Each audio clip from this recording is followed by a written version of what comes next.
It's a huge story. How about this? We have a lot of people just, hey, what is this? Peoria Matt checks in. Who builds first, the Bears or the Fire? Well, that's a good question. But it's not. It's the Fire by a mile. Well, I think according it's a good. To this. Puts a pressure on. Mully. I know what happened over the weekend. Springfield, everybody closed and went home, and the Bears did not have a deal. A lot of that could be posturing. A lot of it could be continued lobbying through the summer. But time is money. They get to go look for more money in September. That's what happened. They look for more money, strike a deal, however you want to look at it. They're looking for that set tax certainty with the mega deal legislation. And they didn't get that out of this session. That's a big deal. That's another delay. And they didn't get any public funding either. There was no money in the budget to help with infrastructure. Depending on which side you spoke with, though, the Chicago contingent is feeling like they're ready to block all kind of overtures or progress in terms of getting a deal done downstate. There are some people who also think that they were pretty close had they had more time. We'll see. That's politics. You know how it's the way the sausage is made. Okay, let's talk about that for one quarter of a second. How many Democrats are in the legislature? It's all Democratic. And how many Democrats are going to allow the Bears to lead? How many Democrats want to aid the Bears leaving the city limits of Chicago? Nobody wants to be on that side of it. And put their own career on the line because their voters don't want that. I understand what you're saying. I'm not disagreeing. I'm saying that this is more likely to happen, though, than any deal in Chicago. Well, I think this is more likely to happen. Well, okay. But that's okay. Fire thing is come out of nowhere. The Bears conversation, I think, is separate for a moment. Let's put it over here in a box. Because that timetable is delayed and pushed back. It's already later than they wanted and later than they predicted. The Fire timetable could be as early as fall when they break ground. Fall, which is this is June 3rd. This is the 6th month of 2025. Fall is 3 months away. Extraordinary. Well, it's extraordinary, but it's also a smaller scope project. Yes. You have an opportunity to, with Joe Mansueto, an owner that gets things done and is committed to investing as much money. Investing his own money $650 million project. Come on. On a 62-acre patch of land known as the 78. That's where the White Sox had been discussed as building a ballpark there with Related Midwest. And I think you talk about the need for an anchor tenant on that land with that project. Now they got it. Now they got one. Are you okay with Haugh House being a soccer bar? Yes. I'm evolved. Haugh House can be a soccer bar. Why not? And even if you wanted to call it Haugh House, as long as it's spelled correctly. Will that guy invest? Thomas Houck? Once he's a first-round NBA draft pick, perhaps. Haugh House. In the middle of our street. Haugh House. In the middle of our... You know what? I'm all for whatever qualifies as progress in the city because I think this fits the criteria. Joe Mansueto is ambitious and he's enterprising and he's aggressive. This is a move that fits all those descriptions. Can they get 22,000 soccer fans there on a regular basis? They play 34 games a year. How many home games is that? You know what? Probably. I think it's going to be an attraction. I think it's going to be something that you see. I don't want to say novelty, but there's going to be a curiosity certainly when it's built, what kind of team it is and who's playing.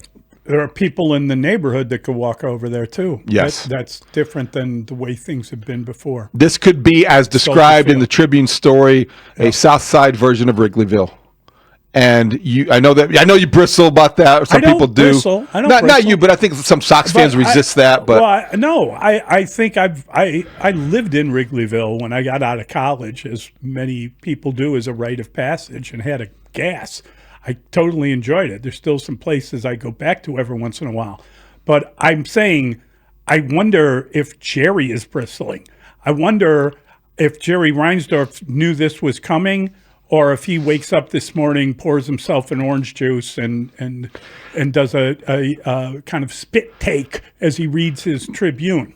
My sense is that they knew this was coming. Okay. My sense would be that Kurt Bailey, who's the president of Related Midwest, is quoted in the Tribune story and certainly extensively elsewhere as being the point man here, and he was the one working with the White Sox. So my sense would be if the Sox are surprised, I would be surprised. Right. Because they had to know what do they do that this now? was close. What do they do now? That's a very good question. Let's say, just for the sake of argument, that this goes through, and especially with the amount of money you're talking about, guy builds his own building. Let's just say that project is off the table. So where do the Sox go? Out to Arlington Heights? Well, with the Bears? The mayor would want them there, and he has invited them there. I don't think that's very practical. He's an architect. He is. Mark Gannis, our 9 o'clock guest, might have some thoughts about that. If it depends on everything that we discuss about a Chicago building project that relates to a stadium is going to involve a lot of layers of red tape and political and economic questions that are difficult to answer. The Bears are running into that now. I mean, the easiest path to their prosperity is to go through Arlington Heights, and look what we're up against there. The end of a session and a lot of questions, and still they haven't gotten shovels in the ground. Will they get shovels in the ground on the timeline that we heard from the team president? Already that's been proven to be the answer to be no. I mean, they thought that they would be building by now. I do think that I want to keep an open mind to the possibility that by the end of this calendar year, they could probably start the construction project if they're able to get some of these deals done that they were unable to strike last week. Now, the question that you brought into this conversation, I think it's easy to project and to predict, and there are no odds on such a thing, but the Fire is going to break ground before the Bears. Oh, yeah. Yeah. Yeah, no, they're gonna be up and running in 2028 if this That's the story plan. is accurate. That is their timetable. And, I think that it will definitely I want to you want to reward this kind of initiative with your interest and with your involvement and with your investment, with your money, time, and otherwise. Because the Fire doing things that we always urge other teams to do. Spend your own money. Get people excited about your sport. Go out and get a coach like Greg Berhalter, who is considered to be one of the best in the game. Joe Mansueto has done everything that we clamor for on a regular basis for these other teams that get less attention or get more attention. They get less attention. And I think now you start to wonder, all right, at what point does this become part of the daily, more regular conversation? And what point should it? Show trip to a Fire game. Haugh House. Well, show trip just to Haugh House, just to Would Dustin go to a soccer game? How are we going to get those shovels in the ground at Haugh House? I'm hoping. I was at White Sox Park and saw the Sting win the outdoor championship. Yes. I also saw the Sting win the indoor championship. 81? That's a long time. Karl-Heinz Granitza? Karl-Heinz Granitza. Yes. Wow. Otto Marhetic. That's impressive piece of Chicago history there. Yeah. I was big into the Sting. That didn't answer my question, though. Would I go? Sure. Okay. I actually went to a game at the Toyota Park, the one in Britain, and I thought that was a good it was a good view of a soccer game. I went to a game there. Yes. And that it was like Toyota Park? Yeah. Yes. And it was like a good place to watch a game. Right. Really nice. You felt right on top of the action. It was really good. Yeah. Now, Mully, I want to be, I think, in the interest of, this is happening kind of on the fly. This broke this morning. Yeah. We had maybe heard this was going to be a possibility, but I think until we know more, this is what I don't know. This is what we need to know. Does this automatically, disqualify the White Sox from building there too? That's a really good question. Is there enough land in there's that? Not. I don't think there is, but what does that mean for the White Sox eyeing this patch of land? Well, it means they got to go somewhere else. So there's not enough room for both. Well, if they are there and they've come to an agreement and they're going to build a building, that's going to get in the way of a baseball stadium. Yeah, it's just not feasible. No, it's not feasible. It's just not feasible. No. It wouldn't seem to be, and we're not architects, but No. I do think that we can reasonably suggest that doesn't seem like it's a realistic possibility. MLS soccer, I think that with this. What was a game changer in terms of interest, in terms of value to each franchise, when they had the 10-year, $2.5 billion deal with Apple Plus? Yeah, they did. They got a big deal. That was like 2023. Yeah. That was a game changer. That was a game changer for everybody in the league. Yeah, I mean, I got to be honest with you. I see everyone, I played soccer through college, right? Everyone knows that. Yep. I am a Man United fan. I watch United. You taunt me about it by I don't talk. bringing up whatever Man City. I mentioned it once. Whatever bad game they lose. You mentioned the Spurs I'm game. sorry. No, it's what you do. But you love to taunt me about it. But that is my personal kind of thing. I love United. I don't watch a lot of I watch America play. I watched the U.S. national team. I watched the women over the weekend. They beat China 3-0. It was a really fun game to watch. But I don't watch MLS. I just don't. I don't know why. I just never got into it. Let me ask you a serious question, though, and without meaning to, I'm not trying to stoke anything. Yeah. But is there a sense that from people who are, well, I want to say like sophisticated soccer fans, it's guys who know the sport better than maybe your casual sports fan, do they look at the MLS as like that's not as high of a quality as what you see in the Premier League, though? Therefore, you don't want to watch it. The Premier League is like the best league in the world, and like there is a thing, David, where you like if you have a Premier League team, they have like a World 11. They've got 11 players from all over the world that are playing, that are representing the team because they have tons of money.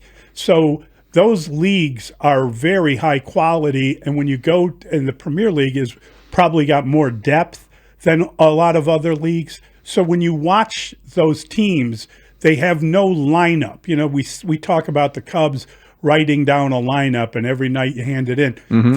These are teams where players will play so hard during the week for their position that guys move in and out of the lineup, and you don't have like a set way of putting your players out there. You do once you get to the really heavy competitions, but it's a different. These and like, the substitution patterns are different. Oh yeah, the rules are different. Oh, you can't go in and out. You have guys who are once you leave, you're done. Subs, that's it. Yeah, and the subs stay loose all game. Yeah, well, I always find that when I've gone to a couple, and I haven't been to many. I am not going to overstate it, but totally fine. It stood out to me how the subs stay active the entire game, and they may not even get in, but they do these drills on the side, and they have to stay loose because you don't know when you're going to be called upon. At halftime, you always make kind of adjustments, and you might bring on a player or two. And in like the Premier League, those moves are huge, and they make like a big impact. It's totally different than kind of the way. So yes, I mean, in fairness, the Premier League is a totally different level than MLS. Just to show you, just the reality. That is the reality, as well put, and glad to make the distinction. Just to show you how far along this project is, though, in terms of the little things and the hurdles that have to be cleared. Already there's a community meeting planned to discuss the proposed stadium. It's June 16th. It's hosted by Alderman Pat Dowell, whose third ward includes the 78. And these are the kinds of things that you want to include the neighboring communities and the rest of the city. The mayor is quoted in the story in the Tribune about continued conversations and making sure the investments benefit local residents and the city as a whole. So there is momentum, and it's real. And I think that's exciting for people who were wanting something to happen at that patch of land to kind of reinvigorate that territory. Yeah, I mean, look, it's if the process now, the speed to post is what you got to keep an eye on now. Mm-hmm. You know, that I don't know that there's anything the White Sox could do to slow that. But right now, you've got a plan, you've got financing in place because it's privately financed, and then you're obviously going to need. They are the anchor tenant, which will help Related Midwest do all the things they want to do. I don't know infrastructure wise if you need like another way onto the highway or off the high. I don't know. I don't understand all that Okay. stuff. So we'll see if that ever let's happens. we agree, and we're novices when it comes to this kind of architecture and what is some of the details and involved. That's why Mark Gannis would be the perfect guest. And Mark Gannis, like some people involved in this project might believe, and I'm not putting words in his mouth, but if there is in fact room for both a soccer stadium and a baseball ballpark. You were just saying this morning, though, remember we were talking about Detroit. Yes. And how great it was to be in downtown Detroit where there are 4 different teams within walking distance. Have moved downtown. These venues are so convenient. Yes. And they have revitalized that part of the city. Well, you know, it's amazing to me because when I first started going to Detroit regularly, I was covering the Bulls, and I would go to Auburn Hills to see the Pistons play, right? So the Bulls would play at Detroit, and you would fly to Detroit, which is like a 40-minute, half-hour Romulus, flight, Michigan. and then you'd have to get in the car and drive all the way out to Auburn Hills, and there was no highway, so you'd have to come downtown and go out. And then I became a football writer. The Pontiac Silverdome. I mean, David, it's terrible. As you know, yes. When you are flying places where the drive is longer than the flight, that is just absurd. It is absurd, and I think so. But since then, Ford Field has popped up, right? The Joe's been torn down now, and they've got their new building for basketball, for hockey. They've got Tiger Stadium. They tore down old Tiger Stadium and built it up. It's right next to Ford Field. It is a totally different experience where you're actually going to Detroit and you're in the city proper and you're not out in some it's far so suburb. so much better. It's so much better. And I do wonder if there is somebody from Related Midwest that might have designs on. You talk about ambition. It would be incredibly ambitious to want to have a soccer stadium, which is being announced today, as a companion to a baseball ballpark, which might be still considered later. I just don't think they have enough room. I don't like the acreage isn't vast enough. I want somebody to rule that out. Okay. You know, I think we both need to have somebody rule that out because if your minds are open, you have a vast imagination. I went by where they had the layout of the building for the Sox, and that was taking up everything that was there. So now you're putting a soccer stadium there, albeit a 22,000 stadium field.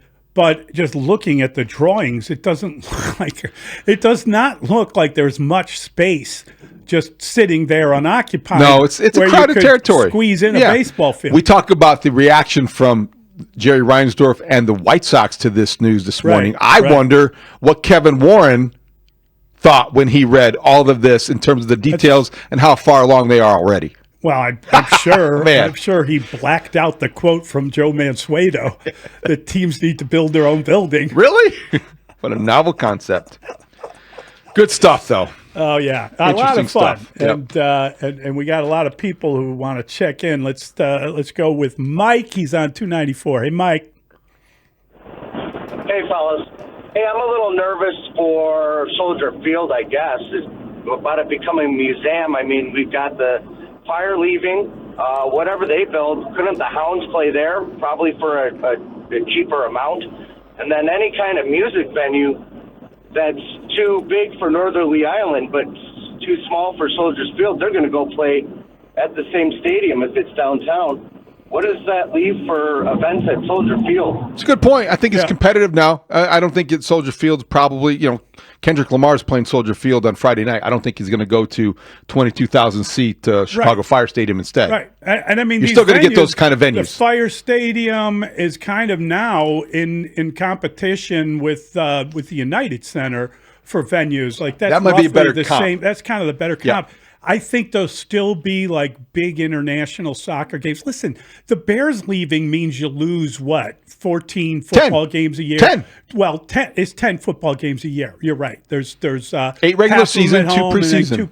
But that's nothing. 10 Sundays. That's you still had to fill that thing. Yeah. There's still plenty of events to go on, and I'm sure we'll see them. But yeah, it's going to be interesting. We gotta get to our guy Nick Friedel. We're going to talk about the NBA Finals. They start on Thursday. We'll do that Next with Nick, it's Mully and Haugh on the Score.